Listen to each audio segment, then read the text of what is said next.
যে সমস্ত student Netaji Subhash open ইউনিভার্সিটিতে ইউজি কোর্সে নতুন ভর্তি হয়েছেন সেই সকল স্টুডেন্টদের কিন্তু এনরোলমেন্ট সার্টিফিকেট ডাউনলোড করতে হবে। আপনারা কিভাবে নিজেদের এনরোলমেন্ট সার্টিফিকেটটি ডাউনলোড করবেন আজকে ভিডিওর মাধ্যমে আমি আপনাদের স্টেপ বাই স্টেপ পদ্ধতি দেখিয়ে দেব। প্রথমে আপনাকে চলে আসতে হবে ইউজি অ্যাডমিশনের পোর্টালটিতে। আমি চলে এসেছি ইউজি অ্যাডমিশনের পোর্টালে। তারপরে একটু স্ক্রল করবেন, স্ক্রল করার পর এখানে দুটো অপশন দেখতে পাবেন।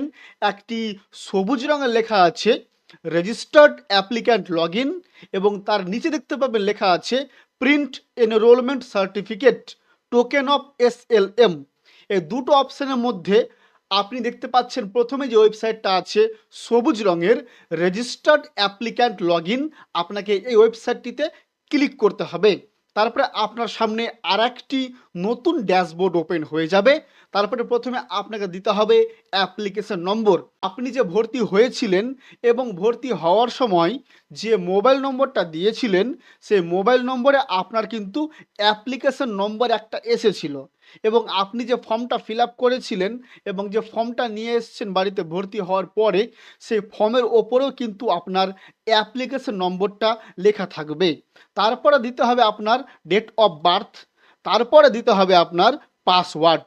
আপনি ভর্তি হওয়ার সময় যে পাসওয়ার্ডটা দিয়েছিলেন বা যেখানে ভর্তি হয়েছিলেন, যে সাইবার ক্যাফে ভর্তি হয়েছিলেন, সেই সাইবার ক্যাফে যদি নতুন কোনো পাসওয়ার্ড দিয়ে থাকে তাহলে সেই পাসওয়ার্ডটা আপনি জেনে নেবেন। তারপর এখানে পাসওয়ার্ডটা আপনাকে দিয়ে দিতে হবে, ঠিক আছে? তারপরে নিচে দেখতে পাচ্ছেন লেখা আছে সিকিউরিটি কোড, এই সিকিউরিটি কোডটা এখানে দিয়ে দিতে হবে। আমি এবার যে স্টুডেন্টের এনরোলমেন্ট সার্টিফিকেটটি ডাউনলোড করব সেই স্টুডেন্টের application number, date of birth এবং পাসওয়ার্ড আমি এখানে দিয়ে দিচ্ছি।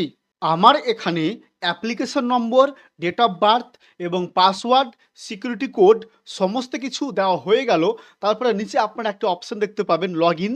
আপনাকে এবার এই লগ ইন অপশানটাতে ক্লিক করতে হবে। লগ ইন অপশানে ক্লিক করলেই স্টুডেন্টের কিন্তু ড্যাশবোর্ডটা ওপেন হয়ে যাবে। তারপর আপনারা একটু নিচে স্ক্রল করবেন, স্ক্রল করার পরে দেখতে পাবেন এখানে লেখা আছে print enrolment certificate token of SLM.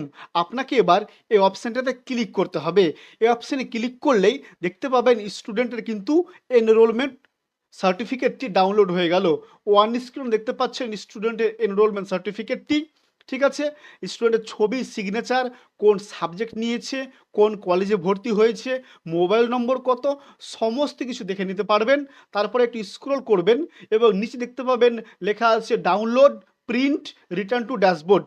আমি এবার ডাউনলোড অপশানে ক্লিক করে এই এনরোলমেন্ট সার্টিফিকেটটি ডাউনলোড করে নিলাম। তারপরে রিটার্ন টু ড্যাশবোর্ডে চলে আসলাম। আমার এবার এনরোলমেন্ট সার্টিফিকেটটি ডাউনলোড করা কমপ্লিট হয়ে গেল। তারপরে আপনারা ডান দিকে একটা অপশান দেখতে পাবেন লগ আউট আছে, এই লগ আউট অপশানে ক্লিক করে আপনি লগ আউট হয়ে বেরিয়ে যাবেন। দেখতে পেলেন আমি লগ আউট হয়ে বেরিয়ে গেলাম।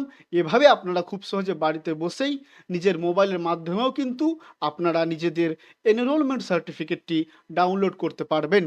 ভিডিওটি ভালো লাগলে অবশ্যই লাইক করবেন এবং চ্যানেলে নতুন হলে চ্যানেলটি সাবস্ক্রাইব করে দেবেন এবং অ্যাসাইনমেন্ট নোট সাজেশনের জন্য আপনারা আমাদের সঙ্গে যোগাযোগ করতে পারেন।